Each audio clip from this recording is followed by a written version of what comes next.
Good morning. Here's our morning roundup of all the media news you need to know. Want to get this briefing in your inbox every morning? Subscribe here. Despite all the bashing, he still needs validation if Donald Trump is not smart enough to be evil. As John Oliver said Sunday on HBO, he is clearly smart enough to curry favor with the media. Is Trump, the man who's the primary reason that even half-hearted respect for the press among huge swaths of conservatives is plummeting? A huge, incredible, unbelievable, tremendous, as he might put it, suck up. Absolutely, said Julie Pace, the Associated Press Washington bureau chief, during a packed session Tuesday at Northwestern University. Okay, Sam, a fake news alert. The question Pace was answering specifically was whether Trump covets the approval of the media. But it might as well have been, is he a press courtesan? Pace was on a sharp, engaging and even fun panel at the Medill Journalism School with Elizabeth Bumler, Washington bureau chief of The New York Times, and Susan Page, the Capitol bureau chief of USA Today. Yes, all women at the top of a male-dominated craft, and all Medill graduates, thus part of a Medill alumni army in Washington that far exceeds in number the ISIS domestic terrorist cells fretted over by Fox News Channel. Seriously, they are everywhere and include the likes of ESPN's Mike Wilbon and USA Today's Christine Brennan. They were all modest but forthright on issues including coverage of the 2016 campaign. They're readily exploiting rifts among White House factions, the penchant of reporters to be too opinionated on social media, the possibility that the Trump administration is more compliant with Freedom of Information Act requests than the frequently stonewalling Obama administration, and the uncertainties of viable business models for local news outlets as opposed to far more robust Washington operations. And then, unavoidably, there was Trump himself. He's the reason their basic work lives are altered and verge on the exhausting, as they outlined early in a chat with Medill Senior Associate Dean Tim Franklin, the former president of the Poynter Institute. They all portrayed a man who craves establishment press approval even as he scores points with his base by incessantly bashing it. And, as I found, his initial associations upon first meetings are TVD-riven. When Pace recounted his saying, "You're Julie Pace, I see you on television," it was identical to my own recollection of our first encounter. He even named specific shows in my case, surely never having read a single word I'd written. Pace referenced Bumler's paper, saying Trump so wants mentions of him on the Times front page to be positive. It's very important to him. He knows CNN is not favorably disposed, she said, but so wants its backing. He covets the praise of the media in a way I haven't experienced before. Susan, I so admire your work, Page recalled him saying. She, too, figured it was seeing her on television, not her primary print efforts over decades. Bumler noted how Trump grew up in New York reading the Times, wants its approval and gets very upset when he doesn't get it. He's also more accessible than any modern president, Page said. That not only means in talking to reporters but giving daily windows into his temperament of the moment via those mercurial tweets. Is that all salutary? Obviously not. As Bumler underscored, yes, he's at least superficially more open. But that can be deceiving. It doesn't mean you actually know what's going on, especially when it comes to the aim of quietly dismantling many tried and true regulations. Morning babble. It took Trump friends 6 minutes before it mentioned Tuesday's Democratic victories, then held up the New York Times front page as Democrats score 2 big victories in Trump rebuke. Instead, it focused on Trump's speech to the South Korea legislature, while rivals MSNBC and CNN were in overdrive heralding the Democratic wins as significant. Among the few cautionary notes were those struck by Morning Joe's Mika Brzezinski. For the first time in a year, they have a reason to smile, said Jim Vandehei on Morning Joe, while Ron Brownstein argued that it would be falderall to maintain Trump still maintains his base, given fractures in the more independent portion of the base, notably in races for the Virginia legislature. As for the speech in Seoul, here are 3 similar tales that just might leave little doubt we are living in different times. From the Washington Post, Trump promotes his New Jersey golf course during speech to South Korea Parliament.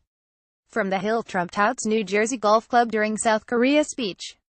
From the Huffington Post, Trump plugged his golf resort in a speech before the South Korean legislature. You missed it last night. Yup, a whole lot of talk about Korean golfers, especially the females who dominated a big summer tournament at his course in Bedminster, New Jersey. Yes, he mentioned Bedminster.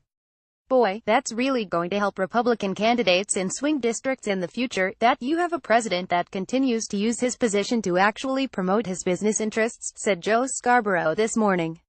Disney retires this week's Corporate Stupidity Award. It's only Wednesday, but no more applications will be received since amid a growing backlash, the Walt Disney Company on Tuesday reversed its decision to bar the Los Angeles Times from press screenings of its movies following an investigation by the newspaper into the media giant's business dealings in Anaheim.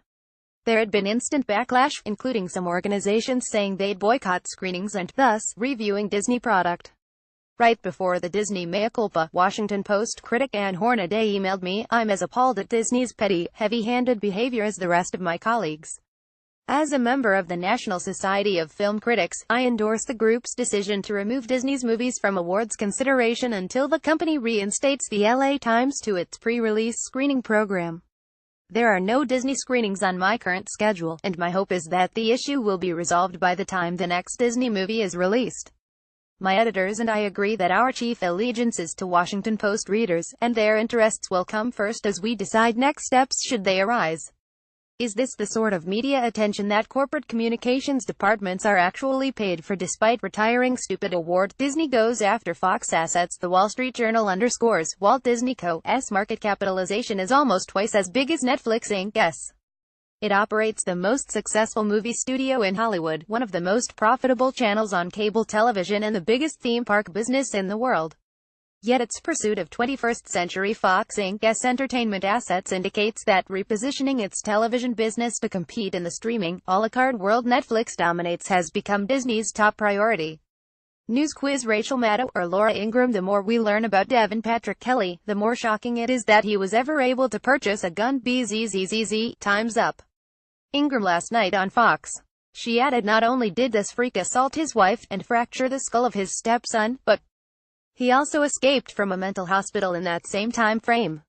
A funereal Fox. It was pretty melancholy at Fox last evening as Republican Ed Gillespie lost the Virginia governor's race. As the New York Times' Michael Tackett put it, for Ed Gillespie, Trumpism was an ill-fitting suit. His resume was pure establishment, National Republican Party chairman, counselor to President George W. Bush, well-connected K Street lobbyist. But the messaging of his campaign for governor of Virginia was that of a cultural flamethrower, emphasizing crimes by undocumented immigrants, monuments to Confederate heroes, even suggesting that his opponent, a pediatric neurologist, supported child pornographers. As the Republican candidate for governor of Virginia, Mr. Gillespie tried to run in a very narrow lane, by embracing some of the most divisive elements of President Trump's agenda while treating him like Voldemort and mostly refusing to utter his name. It was enough to motivate Mr. Trump's supporters in rural parts of the state, but fell far short in Northern Virginia, where the wealthy and well-educated voters who were once reliably Republican continued their march toward becoming solidly Democratic.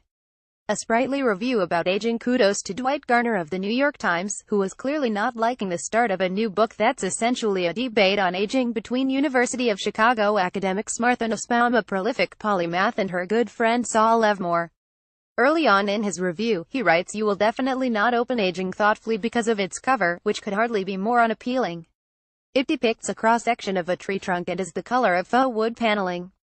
It is redolent of fondue sets, lesser Gordon Lightfoot albums, and hometowns you hope to flee. What's inside is as dull as what's outside, at least early on."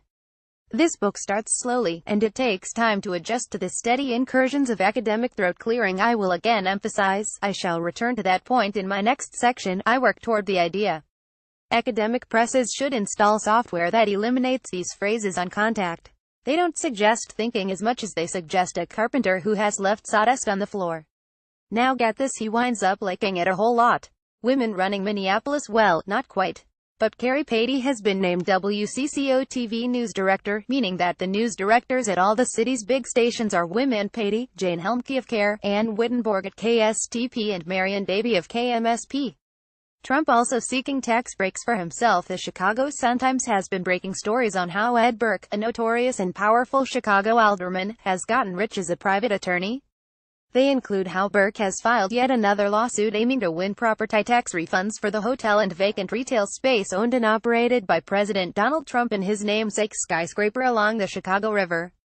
It's the sixth lawsuit Burke has filed on behalf of Trump, seeking to win millions of dollars in refunds on property taxes collected as far back as 2009 for the Chicago Board of Education, the City of Chicago, Cook County government, and other taxing agencies. Trump in Texas and Chicago. Here's their latest opus. Donna Brazil's muckraking rehab tour. Brazil is proof that men don't have a monopoly, though they come close on turning modest professional achievement into great success in Washington. Now it's all but endangered as she vents about Hillary Clinton in her new book, Hacks, the inside story of the break-ins and breakdowns that put Donald Trump in the White House. I wondered the other day whether her longtime TV patrons might now find her radioactive, and if Fox, which would love even a vague hint of animus toward Clinton, might throw a lifeline to the most establishment, and until now predictable of liberal Democrats if old chums at CNN and ABC turn their backs. And then I was watching last evening as Tucker Carlson promoted her first book-related cable TV appearance on his show Wednesday. She's number 5 on Amazon and should be moving up after she hawks her wares to Clinton naysayers. The View of the Paradise Papers tax haven investigation from Islamabad. Lawmakers want to rain hell on Paradise, writes the Express Tribune. If she's number 5. Pete Souza, the Obama White House photographer and former Chicago Tribune stalwart, is at number 3 on the Amazon list with his photo drive-in book on the Obama years that was published Tuesday. That puts him ahead of Brazil and, at number 4, Oprah Winfrey. Quote of the day from Bloomberg View: social media has failed its self-driving test. Most agree that algorithms aren't ready to drive cars without human supervision. Neither are they fit to manage Facebook, Twitter or YouTube. Corrections tips: please email me joewarren@pointer.org. Would you like to get this roundup emailed to you every morning? Sign up here.